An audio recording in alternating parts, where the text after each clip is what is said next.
Baik, kita sambung kitab Faridatul Faraid fi Ilmi Al-Aqaid.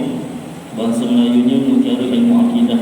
Dia kitab Melayu, asalnya tulisan Jawi. Yang ini saya beli tulisan Urumi. Tuan-tuan boleh beli. Ini saya beli dekat kedai kitab Pustaka Azhar Pasar Lakin. Kalau tuan-tuan nak, boleh beli. Saya galakkan. Baik, yang lepas kita dah baca pada bab Qudrah, bab iradat. Kita ulang kaji sikit je untuk surat 19. Hukum mengiktikadkan sesuatu itu memberi bekas. Ni kalau tak silap saya, kalau masuk minggu ni dah 3 kali ulang. Kenapa ulang Ustaz? Tak ada modal ke Ustaz? Bukan. Modal tu banyak. Modal tu banyak. Kenapa kena ulang? Sebab terlalu penting. Saya sendiri pengalaman sebagai pendakwah bebas pernah dijemput dalam satu majlis Maulidur Rasul ketika tu di satu tempat Johor Jaya, tak silap saya. Jadi dalam majlis tu, setelah saya membicarakan tentang kelahiran Rasulullah SAW, kemudian saya ceritakan sedikit apa yang begitu istimewanya Rasulullah SAW sehinggakan kelahirannya begitu menarik, itu ajaib daripada bayi-bayi yang lain di dunia.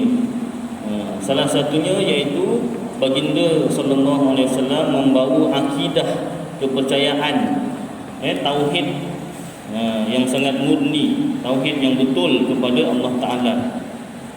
Baik, jadi berkaitan dengan soalan tauhid tu, saya tanya dengan jemaah, tuan-tuan, betul tak kalau satu orang dia percaya bahawasanya Allah berkuasa, makhluk tak berkuasa?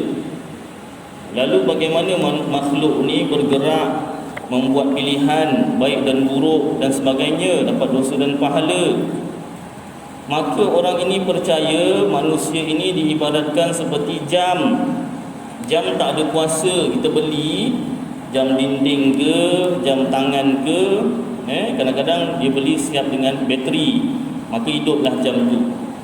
Kalau tak ada bateri, tak hidup, kena letak bateri. Kalau jam dinding, tengok kalau masjid ada yang guna elektrik. Mana dia dengan kuasa bateri atau kuasa elektrik itulah jam tu bergerak. Jadi makhluk ni tak berkuasa. Lalu satu orang kata, bagaimana dia bergerak dan memilih baik buruk? Allah pinjamkan kuasa pada makhluk. Maka dengan kuasa yang Allah pinjamkan itu, maka manusia dapatlah membuat pilihan baik dan buruk, dapatlah manusia bergerak buat baik dan buruk. Jadi saya tanya, betul tak akidah, kepercayaan, tauhid orang macam ni, tuan-tuan? Masa tu lelaki ada, perempuan ada. Yang lelaki senyap. Ini saya pernah cerita kat sini rasanya. Kalau tuan-tuan ingat. Yang lelaki senyap. Pasal apa? Dia kata, Ustaz ni soal macam lain macam. Ini macam perangkap ni jangan jawab dulu, diam aja. Betul, yang lelaki tak jawab. Masa saya belum kahwin lagi, muda. Sekarang muda juga kan. Macam budak juga sekarang. Jadi yang perempuan yang jawab, makcik-makcik, akak-akak, anak-anak dara tu kan, betul Ustaz, ramai yang jawab, kuat jawab. Bagus, ada yang menjawab, puji dulu. Dah puji dah puji bagus ni lah. Kita ceramah biar 2 hala cakap kan, jangan satu hala aja. Bagus, macam kat sekolah cikgu tanya, murid jawab, bagus, senyumlah semua. Kembang-kembang hidung semua dah kembang. Baik, kalau tuan-tuan puan-puan nak tahu akidah semacam ini, Allah pinjamkan kuasa pada makhluk, ini akidah Mu'tazilah, bukan Ahlus Sunnah wal Jamaah. Akidah sesat. Terus berubah muka, berut muka. Tadi ditanya, kita dah jawab, salah pula tu. Dah salah, memang salah. Kena kata betul. Terus lepas tu tanya apa, memang tak jawab. Baik lelaki baik perempuan tak jawab terus. Terus satu hala terus. Nasib lah Ustaz, satu hala lah. Malas nak jawab lagi, kan salah lagi. Jadi walaupun gelak-gelak tuan-tuan, tapi maknanya situasi yang serius telah berlaku. Masyarakat tak tahu nak bezakan akidah yang betul atau salah. Ini belum terlambat lagi. Saya ucapkan selamat Hari Kemerdekaan kita kali yang ke-63 dengan tema Malaysia Prihatin. Jadi kita sebagai rakyat Malaysia juga harus prihatin, satu daripada penjajahan negara asing, daripada pemikiran negara asing, dan daripada pemikiran yang sesat yang bukan ahlu sunnah wal jamaah, terutama umat Islam lah di Malaysia. Jadi kita rakyat Malaysia kena prihatin, kena ambil berat, sebab negara yang kita akan menuju lepas ini, iaitu dipanggil alam barzakh. Itu yang pertama. Itu dah masuk alam apa? Alam akhirat.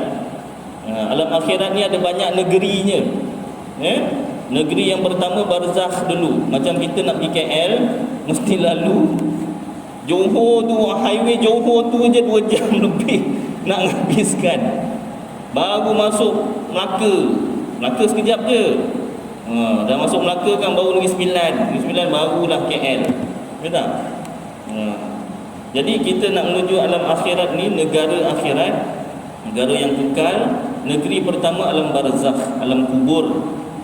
Soalan-soalan dalam kubur itu telah kita ketahui, telah bocor, dan jawapannya juga telah bocor, telah kita ketahui. Namun tu yang sakit tu. Namun jawapan-jawapan tersebut bukan dijawab dengan hafalan, bukan dijawab dengan diingat-ingat. Kalau diingat-ingat, dihafal-hafal, senang. Dan nazar aje, ingat ni.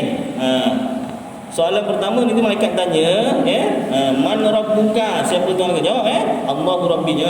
Bahasa Arab boleh, Melayu boleh, tak apa. Jangan lupa ada. Disuruh tak oleh ulama nanti sebelum orang tu meninggal dunia, orang nazar disuruh hafal jawapan-jawapan kubur. Tak ada. Kenapa? Sebab jawapan-jawapan tersebut bukan dijawab dengan hafalan, tapi dijawab dengan keimanan dalam hati. Kalau ada keimanan tauhid yang betul dalam hati kita, baru dapat jawab Allahu Rabbi. Baik. Jadi itulah sedikit kepentingan ilmu tauhid, berkaitan juga dengan Hari Kemerdekaan. Maknanya merdeka daripada ajaran sesat, bebas daripada ajaran sesat. Di mana khutbah Jumaat yang lepas diperingatkan tentang kesesatan ajaran Syiah, yang bukan ahlu sunnah wal jamaah. Kenapa diperingatkan? Masih ada ajaran tu, masih disebarkan dekat Malaysia ni khususnya, dan seluruh dunia amnya. Jadi peranan kita apa sebagai rakyat prihatin, selain kita dari segi zahir fizikal kita nak mengelak daripada COVID-19 satu, jaga SOP. Walaupun sejadah dah tak diwajibkan, tapi jarak 1 meter, topeng masih diwajibkan. Jangan kalau malas sangat nak fikir ataupun tak rasa takut dengan COVID-19, takutlah duit RM1,000 kena denda. Kadang orang Malaysia ni dia COVID-19 dia tak takut, RM1,000 kena denda, aku dia takut. Jadi dua-dua kena takut lah. Kalau yang kaya betul, memang tak ada masalah duit, RM1,000 pun tak takut, COVID-19 pun tak takut, orang kita tegur. Baik.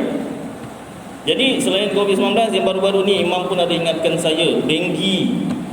Kawan saya baru beberapa hari yang lepas, isteri dia kena denggi berdarah, pun bahaya, bawa maut. Takut COVID-19, denggi tak takut. Nyamuk banyak rumah. Air bertakung sikit pun nyamuk boleh membiak. Jaga baik. Jadi sekarang ni nak jaga kita punya akidah.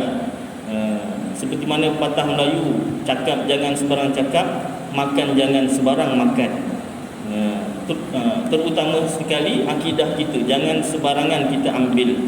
Dulu yang Sekolah Agama Johor, rakyat Johor yang Sekolah Agama Johor, kalau yang selain Johor mungkin ada Sekolah Agama Rakyat yang dah belajar sifat 20, maka ini kita ulang kaji, mantapkan lagi. Baik, sebab tu kalau tuan-tuan ingat yang perkara yang saya nak sebut ni, ulang kaji ni 3 kali dah, 3 minggu dah saya sebutkan. Yang pertama, Sesiapa yang mengiktikadkan, percaya dalam hati bahawa sesuatu itu makhluklah, memberi bekas, ada kesan, ada kuasa dengan sebab atau tabiatnya. Maknanya diri dia sendiri itu ada kuasa, yakni dengan zatnya, dengan dirinya, maka tiada khilaf pada kufurnya. Dalam kitab ni tak dibagi contoh, saya bagi contoh. Air ada kuasa menghilangkan dahaga sendiri. Bukan Allah yang hilangkan dahaga, tapi air ada kuasa sendiri. Maka jelas itu akidah yang salah, akidah yang kufur, akidah bukan Islam.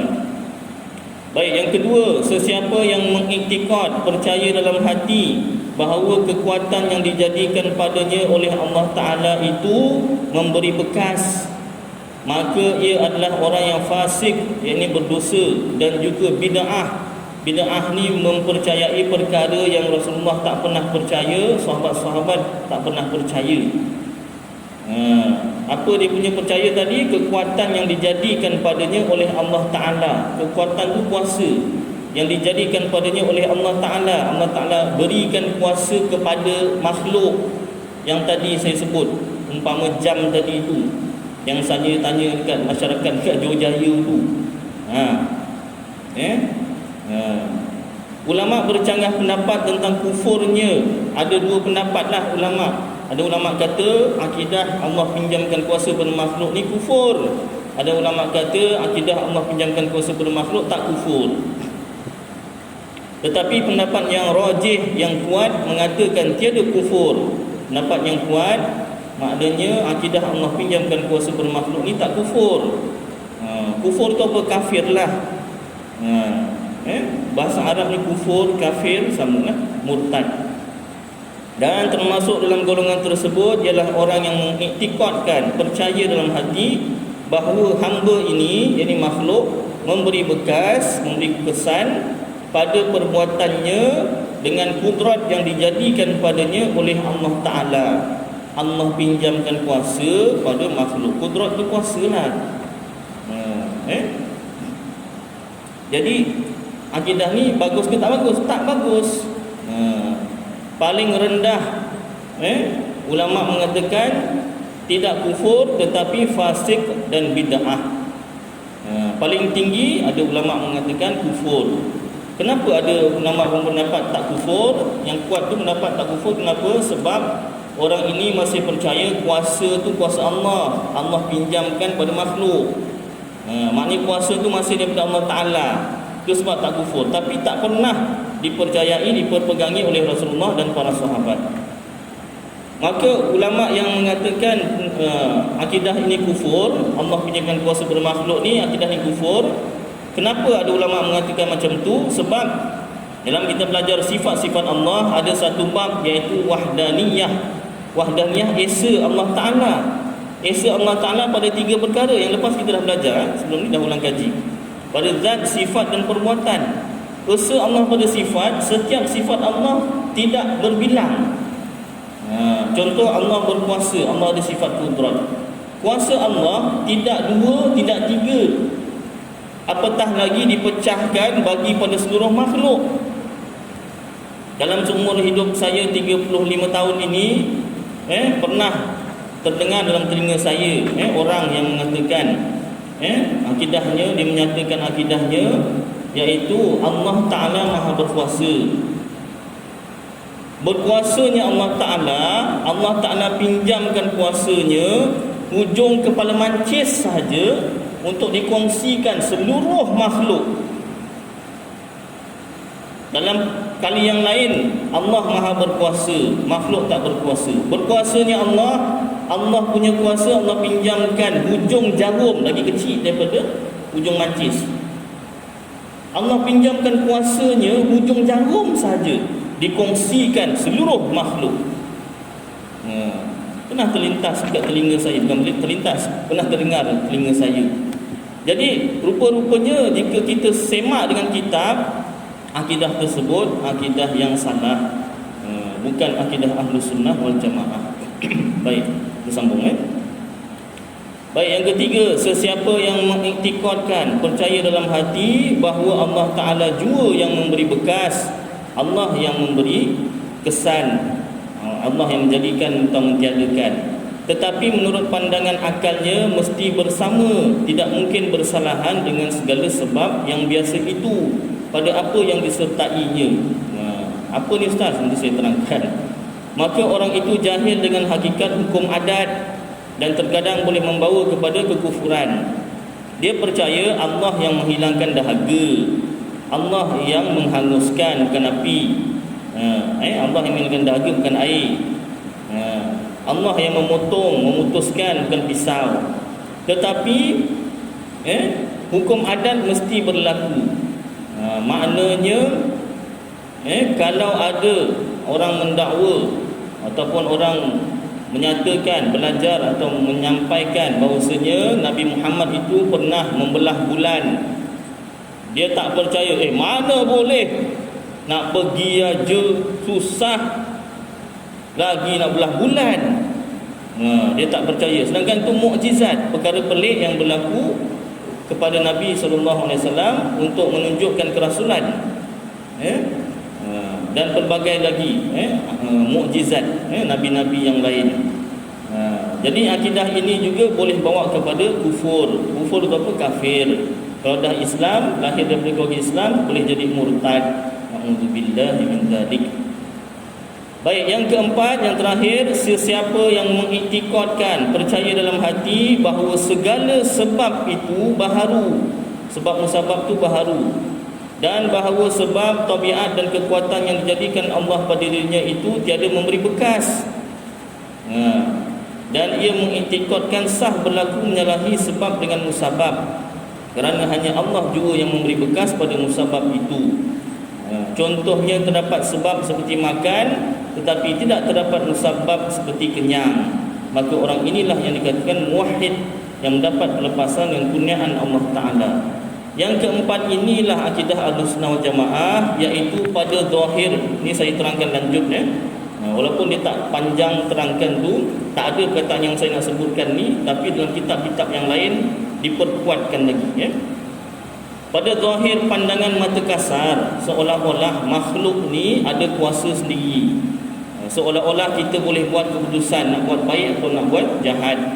Dan seolah-olah kita yang bergerak buat baik atau buat jahat. Nak pergi masjid kuliah Ustaz Aidil ke, nak pergi cucuk langit. Cucuk langit apa Ustaz? Kalau tak tahu bagus, tak tahu lagi bagus. Apa Ustaz cucuk langit? Kawan saya cakap cucuk langit tu disco. Dia cucuk langit gini. Cucuk langit kata. Saya pun kawan saya beritahu. Oh, ni Ustaz pengalaman Ustaz? Bukan, saya tak pernah cucuk langit. Kawan beritahu. Jadi pada zahir pandangan mata kasar, seolah-olah kita yang berbuat keputusan nak buat baik atau buat jahat, dan seolah-olah kita yang bergerak buat baik atau buat jahat. Tetapi pada hakikat kejadian sebenar, hati kita percaya Allah yang tentukan hati kita ni nak buat baik atau nak buat jahat, dan Allah yang gerakkan badan kita buat baik atau buat jahat. Dalam kitab Aqidatun Najin dijelaskan lagi, baik, contoh baik, iman dan taat. Percaya kepada Allah, beriman kepada Allah, dan taat mengerjakan perintah Allah. Itu contoh baik. Allah yang tentukan seorang tu nak buat baik, nak beriman dan nak taat. Contoh buruk, kufur dan maksiat. Kufur tu tak percayakan Allah lah. Dan buat maksiat ni buat dosa, langgar perintah Allah.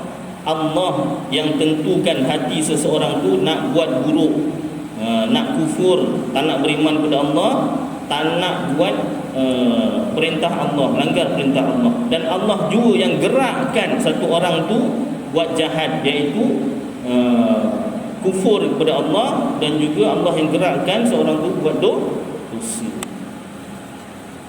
Itulah fahaman yang betul, itulah fahaman Ahlussunnah wal Jamaah, Al-Asy'ariyah wal Maturidiyah.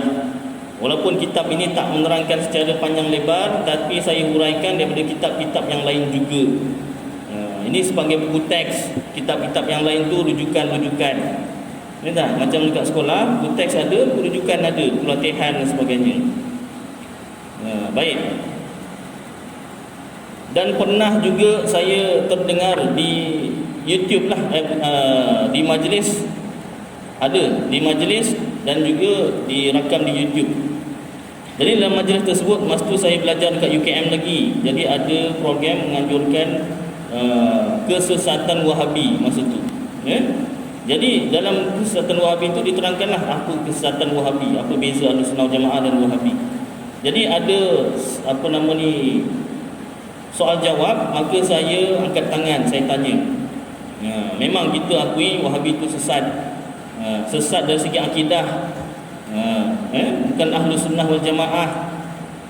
Tapi saya tanya lagi satu soalan. Betul tak, sama macam soalan yang Johor Jaya tadi, betul tak fahaman orang yang mengatakan Allah pinjamkan kuasa kepada makhluk, maka dengan kuasa itulah Allah dengan kuasa itulah makhluk buat pilihan dan bergerak, buat baik atau buat jahat. Maka tokoh yang keras, dikatakan keras dekat Malaysia ni, yang mengatakan Wahabi itu sesat, Ahlussunnah Jamaah gini-gini, yang betul, pada soalan ini dia mengatakan betul Allah pinjamkan kuasa pada makhluk, maka dengan kuasa itulah makhluk memilih dan makhluk bergerak. Maka saya pun masa tu masih belajar lagi, budak lagi lah kan, saya pun terkedu lah. Dalam dia mempertahankan Ahlussunnah wal Jamaah, melawan ajaran Wahabi, ajaran sesat Wahabi, rupa-rupanya dia sudah tercebur ke dalam akidah Mu'tazilah. Bukanlah maknanya kita jangan lawan Wahabi, tidak. Ajaran sesat ni bukan Wahabi sahaja, banyak. Jadi mantapkan Ahlussunnah wal Jamaah, barulah kita kenal mana yang Ahlussunnah wal Jamaah ataupun bukan. Baik. Jadi sebab tu saya ulang banyak kali. Kita sambung. Anda hendaklah mengetahui bahawa bagi Ahlus Sunnah, iradat itu berlainan daripada suruh, redha dan ilmu. Iradat tu maknanya berkehendak. Kehendak Allah Ta'ala tak sama dengan suruh. Suruh tu perintah Allah. Redha, keredaan Allah, Allah suka. Dan ilmu Allah. Tiga-tiga termasuk iradat ni berbeza. Perbezaan tu pecah kepada 4 perkara. Satu, terkadang ia, iaitu Allah, menghendaki, menyuruh dan redha dengan sesuatu, seperti keimanan Abu Bakar radhiyallahu anhu. Kita ketahui bahawa Sayyidina Abu Bakar meninggal dunia dalam keadaan beriman. Tercatat dalam sejarah. Kenapa Abu Bakar meninggal dunia, wafat dalam keadaan beriman? Sebab Allah menghendaki, Allah takdirkan, Allah suruh, Allah perintah. Bukan Abu Bakar sahaja, seluruh makhluk Allah perintah supaya beriman. Dan Allah redha, Allah suka Abu Bakar beriman. Maka wafatnya Abu Bakar dalam keadaan beriman. Jadi maknanya berimannya Abu Bakar selaras, seimbang dengan iradat Allah, kehendak Allah, perintah Allah dan keredaan Allah. Satu. Yang kedua, terkadang ia, iaitu Allah, tidak menghendaki, Allah tak takdirkan, Allah tak nak, tiada menyuruh, Allah tak suruh, tak perintahkan dalam Al-Quran pun, dan tiada redha, Allah tak suka dengannya. Seperti contoh kufurnya Abu Bakar. Kufurnya Abu Bakar. Abu Bakar beriman ke kufur? Beriman, Ustaz. Ya. Kufurnya Abu Bakar tu kan salah kan? Maknanya Abu Bakar kufur ke tidak? Tidak, Ustaz. Okey, bagus, faham. Jangan pening.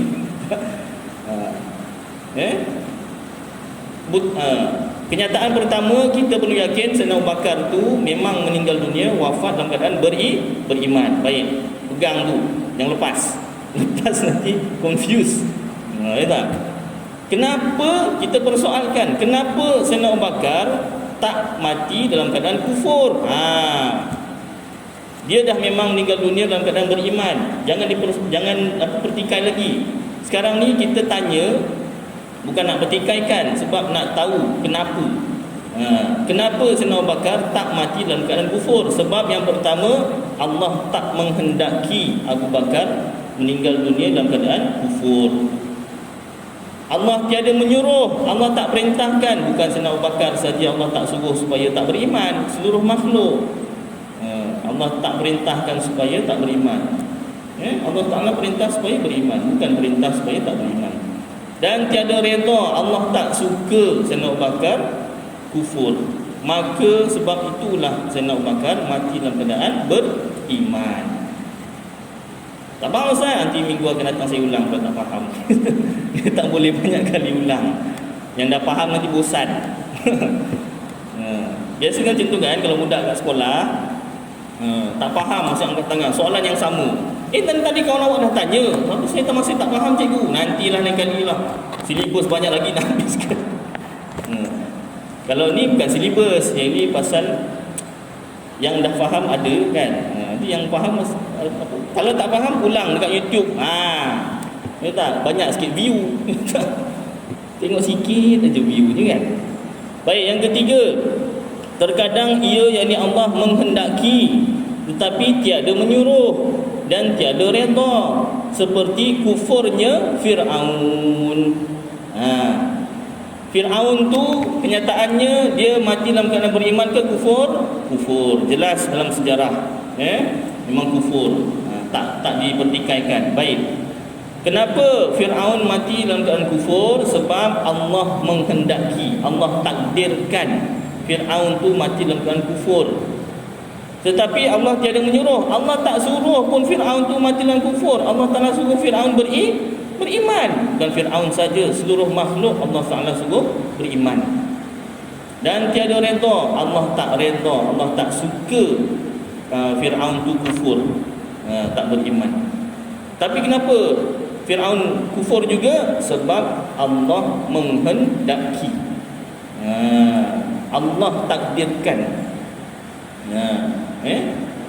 Baik, yang keempat, yang terakhir, terkadang ia yakni Allah menyuruh dan redha tetapi tiada menghendaki, seperti berimannya Fir'aun. Apa ni Ustaz macam tadi? Jangan pening. Fir'aun mati tak beriman, kufur. Pegang tu. Kita tanya, kenapa Fir'aun tak beriman? Allah suruh, Allah perintahkan Fir'aun beriman. Bukan Fir'aun saja, seluruh makhluk Allah Ta'ala perintahkan beriman.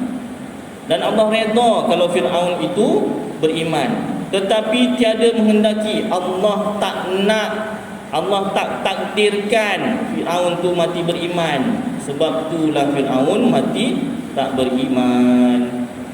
Kalau pening sangat, pegang satu perkara saja. Kalau Allah takdirkan beriman, berimanlah. Kalau Allah takdirkan tak beriman, tak berimanlah. Habis yang redha dengan suruh memang Allah suruh semua taat perintah Allah, beriman kepada Allah. Habis yang redha, kalau mati beriman Allah redha, Allah suka. Kalau mati tak beriman Allah tak suka. Itu sahaja. Kenapa ada pelajaran macam ni? Kenapa diketengahkan perkara ni? Sebab ada fahaman yang mengatakan bahawasanya kalau kita selalu minta doa dengan Allah Ta'ala, nanti Allah Ta'ala akan tunaikan. Itu baguslah kelebihan berdoa. Kelebihan jangan putus asa dengan doa. Tetapi sampai satu peringkat, bila dia tak belajar tauhid, dia mengatakan bahawasanya Allah Ta'ala tak suka satu orang tu buat maksiat, buat dosa, tapi dia berkeras juga, orang tu berkeras juga, lawan. Akhirnya Allah Ta'ala jadikan juga dia buat maksiat. Lalu Allah Ta'ala seolah-olah berkata, aku tak nak kau buat dosa, tapi kau yang nak sendiri. Maka aku pun jadikanlah, aku takdirkan kau buat dosa. Itu dah dua kesalahan dekat situ. Sifat Allah sudah tersalah dekat situ. Yang pertama, Allah Ta'ala terpaksa. Allah Ta'ala tak ada terpaksa mengikut pilihan makhluknya. Diibaratkan seperti seorang anak ada sakit selesema. Jangan 10.5 belakang. Itu rasa pakai elektrik ke bateri. Baik. Jadi seorang anak selesema tapi nak makan aiskrim, panas cuaca kan. Tak tahu macam mana sesema, anak saya sesema. Jadi nak aiskrim, mak dia cakap tak boleh, nanti makin teruk sesema ni kan, tak boleh tidur, hidung sumbat apa semua kan. Ni makan sikit. Nak juga, nak budak guling-guling. Kalau terpergi kedai, habis kat kedai tu menalak-menalak tu kan, orang tengok je, apalah anak-anak aiskrim pun tak bagi. Sebab salah maknya. Sabar je lah, pandai betul anaknya berlakon. Itu sebab jangan biasa kan, anak nak apa semua dapat, nak apa semua dapat, jangan. Dia dapat satu formula ini, kalau tak dapat nangis je, nanti dapat. Jangan kau nangis ke, kau tak nangis, kau berguling ke, aku tu tak dapat tegas sikit. Baik, jadi mak ni tak sampai hati. Kalau bapak mungkin, mak tak sampai hati. Masa isyak habiskan sikit. Jadi mak pun terpaksalah bagi juga. Dalam hati mak tak nak, tapi terpaksa juga bagi sebab anak dah guling-guling. Jadi kat situ dia bagi contoh, Allah Ta'ala ni macam tu. Allah Ta'ala tak nak orang tu tak beriman, kufur, tak nak orang tu buat dosa. Tapi kau lawan takdir, akhirnya Allah Ta'ala jadikan juga kau tak beriman, jadikan juga buat dosa. Tak macam tu. Tak macam tu. Ada ketika Allah Ta'ala kendaki dan Allah Ta'ala tak perintahkan dan tak redha. Bukan semua yang Allah perintahkan tu semuanya Allah Ta'ala takdirkan, tidak. Jadi insya-Allah tuan-tuan cukuplah kita masuk isyak kan. Pada ni mudah-mudahan jadi bermanfaat bagi saya dan tuan-tuan, dapat kita amalkan dan sampaikan insya-Allah. Aku qauli hadza wa astaghfirullahal azim li wa lakum wa lisairil muslimin wal muslimat wal mu'minina wal mu'minat fastaghfiruh wa ya fawzal mustaghfirin wa ya najatat taibin. Sallallahu tabaraka wa ta'ala ala khairi khalqih sayyidina wa maulana Muhammad wa ala alihi wa sahbihi wa baraka wa sallam. Subhana rabbika rabbil izzati amma yasifun wa salamun ala mursalin walhamdulillahi rabbil alamin. Taqabbalallahu minkum.